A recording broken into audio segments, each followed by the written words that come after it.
speaker today is Lane Renner. I've known Lane, gosh, I guess my whole life, and his whole life at least anyway, and he looks very, very young, but I assure you he's not quite as young as he looks like he is. He's actually retired firefighter from Winston-Salem already.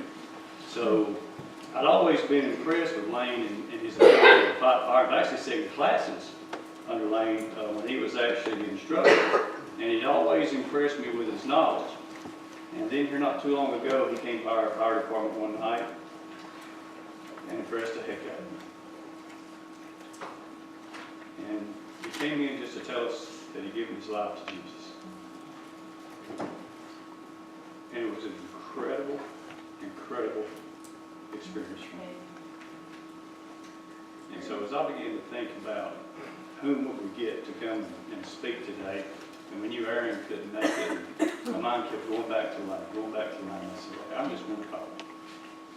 So I gave him a call, and he absolutely did no hesitation and said he'd love to do it. And so he's went from being a firefighter and just as sorry as I am today to turn his life over to Jesus Christ. And he actually went to Emmanuel Baptist University College in Wilmington. And he's just really, really turned his life around, and I'm not going to take up any more of his time. I'm going to allow him to come and share his testimony with you. You guys pray for him as he comes.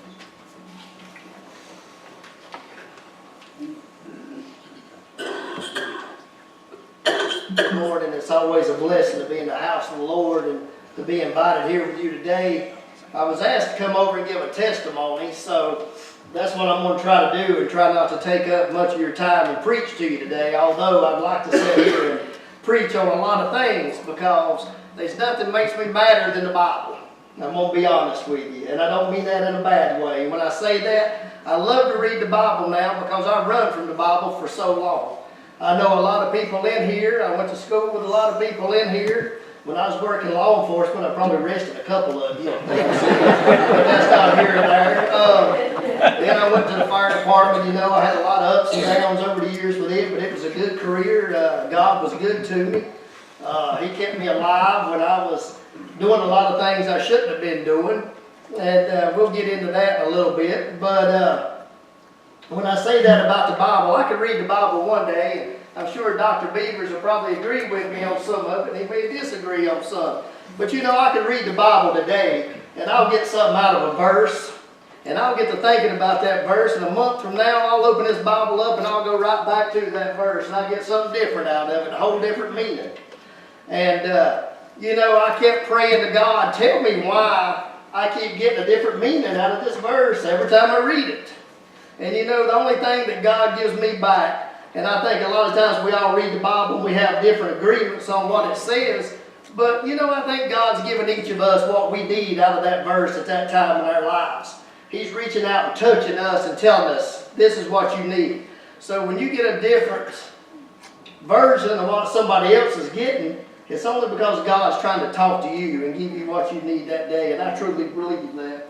I really do. And when I say that, you know, it was hard in my life for a while, and I prayed to God, and I said, God, help me, come into my life, I want to change.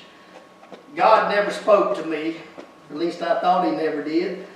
You know, I'd pray, and my prayers was never answered. At least I thought, because I wasn't listening. And sometimes I feel like that's what we do. We don't get in a book, and we don't read the things and try to understand the things that we need to every day. We come to church on Sunday mornings, and we sit here and we think we're giving our hearts to God, we're giving our hearts to the Lord. In reality, is that really enough?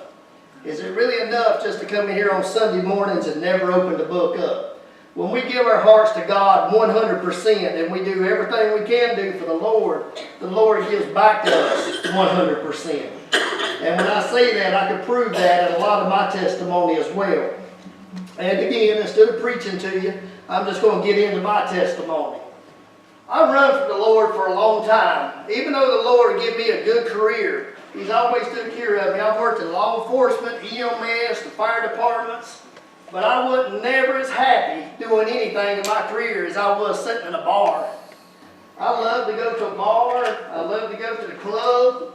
If I had alcohol in my hand, I was pretty happy. And there's a lot of people here to testify to that because you were with me some of the nights and stuff that I was there. I mean, I'm just calling it as it is, you know. But with that being said, you know, I got to the point where I was drinking heavy. Nothing ever bothered me. I was hard. I was cold. For the ones that really know me, you know I was cold-hearted. Nothing bothered me. I'd run calls out here in the county. I'd run calls in Winston-Salem with death. Didn't bother me. I was cold to it. You know, that was your loss. That wasn't my loss. Didn't affect me. I didn't care. It was my job. Well, one morning, it started hitting me. And we talk about post-traumatic stress disorders. We talk about it in the military. How many people do we have in the military in here that's being a veteran that served the military? Okay? So you've seen it from time and time again in people. It may not affect you. It may not bother you. You may not ever seen death. You may not ever been in war. But it affects the fire service. It affects EMS, law enforcement.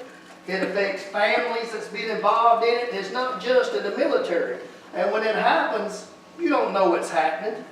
It hit you one day, you could be cold to everything. You can wake up the next morning and that stress has hit you, and now it starts taking a toll on your life that's never bothered you before. Well, I guess the whole time I was drinking, I was finding a way to deal with it because I didn't know it was bothering me. And then it got to the point where moonshine was my best friend. I'm going to be honest. I love the taste of some moonshine. And when I was drinking moonshine, I could take a quart jar and drink half of it in one swallow and still walk out of here just like I am right now. And people was like, how do you drink that straight like that and turn it up and drink that much? It didn't bother me. Do I drink it today? No. Would I touch it today? No. Do I think about it occasionally? Yes, I do. But you know what? I go to places and I see people that I've drank with that's still drinking, and they sitting there. Do I testify to them? Do I try to get them off of it? Do I try to get them to quit? You know, I mentioned in some little hints how much better life would be without it, but I don't judge them because I've been there and I can't judge them. And as me and Chris was talking about earlier today, I've talked to people that, you know, they don't go to church, some that do go to church. And when I testify to them and try to get them to come, they say, well, I don't go to church because the church is full of hypocrites. So I want to ask you sitting here, how many of you sinned this week? If you would, just raise your hand. If you sinned this week, raise your hand. Because I sinned, and if you didn't raise your hand, you're sinning now. Okay? Because there's no way you can live every page of this Bible and not go against it at some point. Okay? So I have to remember the road I've walked and where I've been, and I try to have to get to them in a positive way without judging them. Because in this book, God has forgave me. He gave His life to take all my sins so I never had to worry about anything else. And it tells me He cast them out to sea to never be brought up again. But guess who brings them up? Not each one of you, but the hypocrites that's in the church. That's who always remembers and never forgets. And that's what turns other people away that we're trying to bring in. When we're going door to door and we're knocking, trying to get them to come. When we judge them, and you know, I'm standing here in a suit, and I wish I wasn't. But I look around at you the way you're dressed today, and I say, thank God.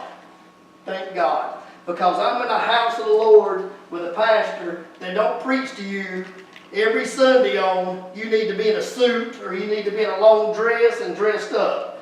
Or I see from looking at you that this pastor don't send letters home with children in the church saying, please don't send your kids back to church till they have better clothes to wear. And that stuff I've encountered in churches since I found Christ. And it breaks my heart. Because getting back on my testimony to that, is there's a lot of people that will always judge me for everything I've done. Everything that I will do, because I'm not perfect. I'll make mistakes when I leave here today. I'll make mistakes tomorrow. And I've made mistakes. Okay? But we have to learn as children of God that we forget things, we forgive things, and we move on because we're sinning ourselves every day. And I think we don't. But back to drinking. I got to the point where I was drinking pretty heavy. I've got 2 great kids. I mean, they made mistakes like everybody else's kids have, I'm sure. But I couldn't ask them to be any better. They made straight A's all through school. I didn't have to deal with them too much. Didn't have to go to the office or to see any of the teachers and stuff at school and deal with them because they knew that they were going to do what they were supposed to do. That's the way I raised them. Okay? But with that being said, they both have good careers. I'm proud of them. You know, one's a respiratory therapist.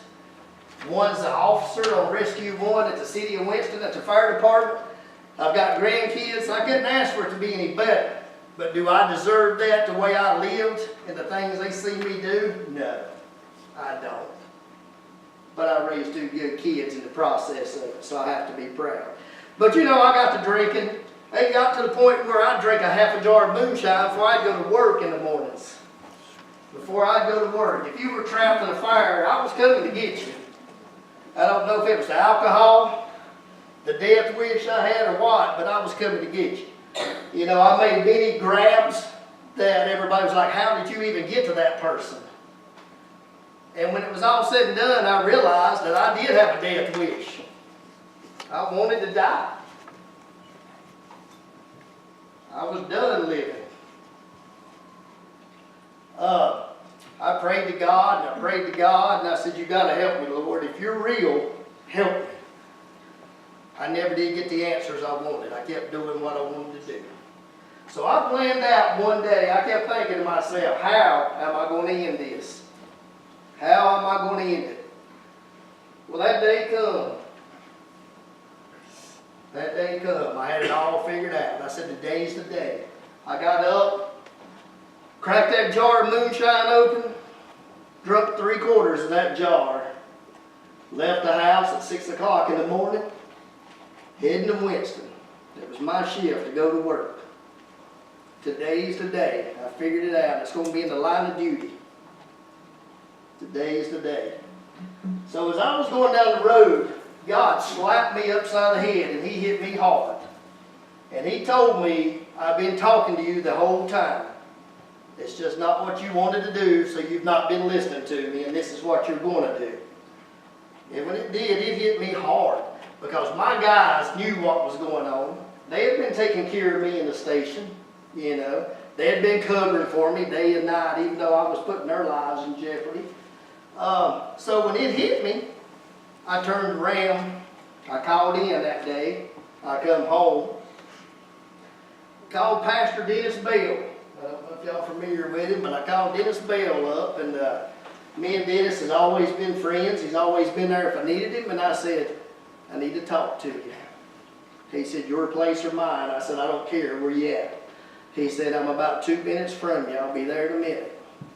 So we sat there that day. We cried together. We laughed together. And we talked for about 3 hours.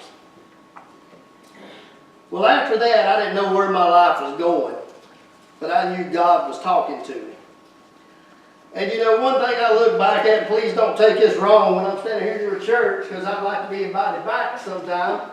But as I read this book, I look, and where God says, I built my church upon a rock.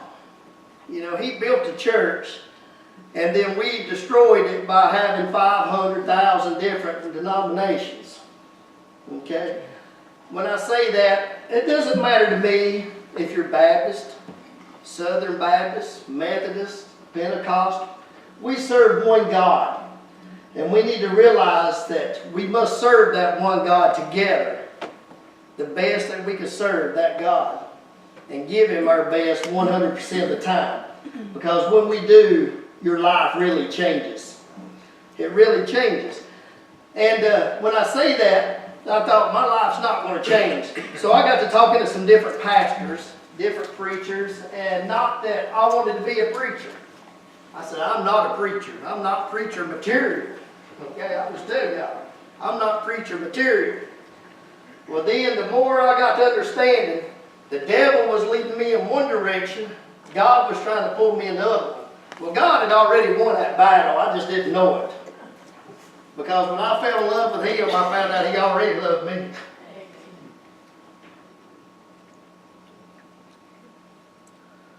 Some days it's still hard to talk about it. But every day it gets easier.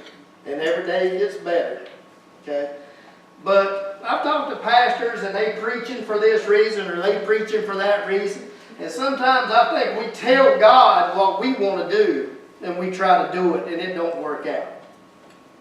It don't work out because God's going to tell us what He wants from us. And if it was up to me, and I'll tell you this face to face standing in this church, if it was all my choice, I would probably still be sitting in that bar. I'd probably be sitting in that bar drinking. But that's not what God's plan was. And when He finally got me out of that and away from the devil, He turned my life around. And that's why I'm standing before you today. If it helps one person that might be going through something, then I want to be the one to help that one person. Okay? But when He turned my life around, I said, God, what am I going to do? Well, the next thing I knew, I was in Bible college. And when I went to Bible college, I'll tell you guys right now, they told me I had to stand up and tell them something about myself. Well, guess what I told them? Y'all make no mistake, I'm not here to be a preacher. I don't know why I'm here, but it's not to be a preacher. God sent me here to get me in the Bible and to change my life, but He didn't send me here to be a preacher, so y'all preach and do whatever y'all do, and I'll sit over here in my little spot and I'll just do my assignments. That's what I told them. As time went on, I was standing here before you in different places. Second place this morning, I apologize, I couldn't be here earlier, but I told Chris I had an early morning service this morning, and then I'd get here quick as I could get here. And then tonight I'm in Virginia. So now I find God using me constantly for everything. And I tell everybody, just like I told Brother Chris this morning, I don't do it for the money. I don't want the money. God gave me a great retirement from the state. God's took care of me. He's given me a good life. I'm building a new house up here right now and stuff. God's blessed me in many, many ways since I gave Him my heart. It was always a struggle in everything I did till now. Now it just falls in my lap. So when I tell you that, I want you to understand that if you think God's not blessing you or not talking to you, give Him your whole heart. Don't give Him part of it. Okay? Man, I can sit here and go on all day and ramble about different things. But the bottom line is, God gives us our grace. We just have to accept it. And He's already waiting to give it to you. So you can change your life. And everybody has room for change. You know, one thing that I always keep strong, and I won't take up much more of your time, but one thing I always keep strong is this right here. It's a pencil. I think Chris seen it one night when I was at the fire station. I think he was there. I had that pencil in my pocket. That pencil goes everywhere I go. Right there. I take that pencil with me everywhere as a reminder. Has anybody ever heard the story of the pencil maker? This pencil is a reminder to me every day that if I sharpen this pencil, it has lead in it. And anything I touch with that lead is going to leave a mark. Whether that mark is good or that mark is bad, it's going to leave a mark. Just like with us. Everything we say, everything we do, it's going to leave a mark on somebody. But by the grace of God, they let that pencil maker put an eraser on that pencil. And that's one thing I always remember. Because no matter what mark you leave, if you're man or woman enough to do it, you can always flip it upside down. And you can erase that mark. And you can make it right and correct it. And start all over again. It's a new beginning. And that's one thing I use that pencil for, is to remind me every single day that I'm in a whole new place now where I used to be in life. And I have to live for the day not where I was yesterday. And I hope that makes sense to you. Again, I could have not been standing here before you today because my life could have done ended. And if it was up to me, it would have. But now it's a new day. And I hear people in churches testify all the time, I'm ready to go to heaven. And I am too. But I'm also going to tell you I don't want it to be today. Okay? I don't want it to be today. I want God to have a place for me. But I want to be here with you, my family. I want to be here to help the people that I can help. And when that day comes, now I know I'm ready. Okay? Does that make sense? All right. You know, I really appreciate the opportunity to be here today, and I hope sometime I could come back and maybe Dr. Beavers even asked me to come do a service with you or something one day, and I could give the word. But again, like I said, today's a testimonial day, and I just wanted to reach out to you and tell you that life can be changed. And I'll turn it over to Dr. Beavers and thank everybody for allowing me to come share with you. Thank you.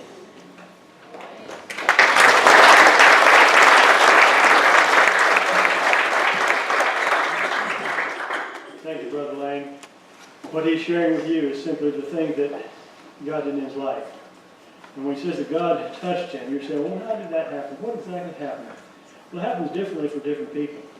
A lot of times you come to a service like this and you hear a testimony, you say, well, I would like that, but what do I need to do? Two simple things. Turn from your sin, turn from your old life, whatever it is, and you know what your life is, and you know what the sin you're involved with. You see, Jesus came to die for sin. In fact, he said that. He came for sinners. Now, he spent a lot of time with sinners, folks who really needed to be lifted up. They weren't the righteous people or self-righteous people or religious people. They were the folks that down and out and knew that they were a sinner. If you're aware that you have lost, you're a lost person, that you're involved in sin, and you know the consequences of sin, the Bible said it. The wages of sin is death or separation from God. Eternally is separated from God in a place called hell. We don't talk a lot about that.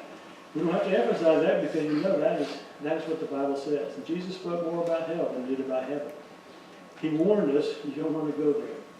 So we turn from our sinful condition, whatever condition you're in. You may be hopefully at the point where you're saying, I'm sick and tired of that condition. I want Christ. And then by faith, simple faith, turning to the Lord Jesus Christ and Christ alone, you put your trust in him. You fall at the foot of the cross, symbolically, you're not technically a cross in front of it, but you fall humbly before him and say, Lord, I'm not worthy of your forgiveness and your grace, but I ask you to save me right now. I ask you to come into my heart and my life. Make me a new person that you want to make me. Change my life. It's not up to us to change it. You know, we think, well, I've got to be a better person before I turn my life to Christ. No, you come as you are. The work of changing is up to him. And he will do that in your life. He'll make you transform you just as he has done to Brother Lane here. And the difference he's seen from before Christ to after Christ. And it makes a difference. And I know you've seen that in your own life. So what I encourage you to do right now, and we're going to have a simple time of what we call invitation. And that is, as we sing and as we pray, we ask God, God, would you allow me to come to you in faith and believe on you and put your total trust in him. Now, if you're already a Christian, that's okay. You pray for the folks around you who may not know Christ, who maybe never made that commitment in their life to follow Christ. It's not a matter of being good enough or trying to earn something before God, because we cannot do it. The Bible says, for by grace you are saved through faith. And that not of yourself is the gift of God, not of works, lest any man should boast. If we could save ourselves, consequently, we'd boast about it. We'd say, well, I did it myself. God says, you can't boast. It's all him and his work in your life. So we're going to pause right now, have a word of prayer, and then sing an invitation. During that invitation song, as you're singing the words that God's spoken to your heart about giving your life to Christ, to follow him in obedience, to be a child of God, I'm going to invite you to come. I'll stand right here, wait for you, and we'll talk, work out whatever details, whether it's baptism or transfer of letter from another church, whatever God's put upon you, we'll work that out. But let's go to the Lord in prayer right now. Heavenly Father, thank you so much for reminding us today through Lane's testimony that there's a tremendous change that can take place in our life. And we've experienced that if we know Jesus. But if perhaps we're just playing games and we've got our name on a church roll and we're religious in some way and we attend church, but we've never had that born-again experience, that rebirth that comes by only Christ, I pray you speak to some hearts here today. It's not a matter of how good you are or what you've done and how horrible you've been, because all that changes once we come to Jesus. We look back on it, we realize how we don't want to go back there, but we realize that it's Jesus who changes us. So right now, Lord, if there's anyone here today that is contemplating in their heart, and you've spoken to them about some things, I pray right now, Lord, we would say in our heart, just in a prayer to you, Lord, I'm a sinner. I am not worthy of anything that Christ has done for me. My sins condemn me, Lord. I don't want that anymore. I don't want that on my conscience and in my life. I don't want that on my record.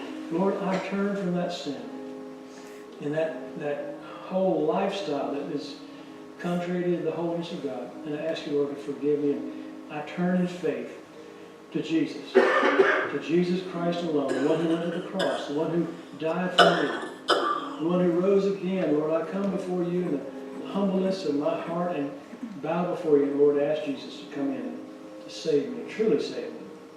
Give me new life.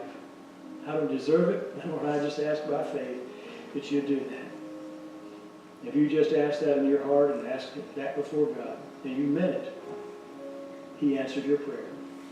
He just became your Savior. He just justified you. He declared you righteous and a child of his right now. Thank you, Lord. Thank you for speaking to us. Thank you for the decisions we've made in our hearts before you, whether it's now or in the past, and that now we're in the right standing before you. We don't even deserve heaven, but that's the gift you've given to us and someday future for us. Thank you, Lord. Help us now if we've just prayed that prayer and we really meant it, and it was the first time we've ever done that. Would you help us to take a stand for you? And to say, yes, I want Christ. I want him to be my Savior. I don't mind telling the world that I'm following Jesus from this day forward. Thank you, Lord, for hearing us. Now help us to do publicly what we've done in our hearts. Of course, in Jesus' name we pray. Amen. Our invitation hymn, simple hymn, is Out of My Bondage, Sorrow and Night. And that's really where Jesus takes us from. All that sorrow and all that background that Brother Lane just spoke about. He brings us into the light. A beautiful place of brightness and light and forgiveness and cleansing. And as we sing that, as I said, if you make that decision, you step out and I'll meet you right here at the front. And we'll take care of your decision right now. Let's stand together, shall we?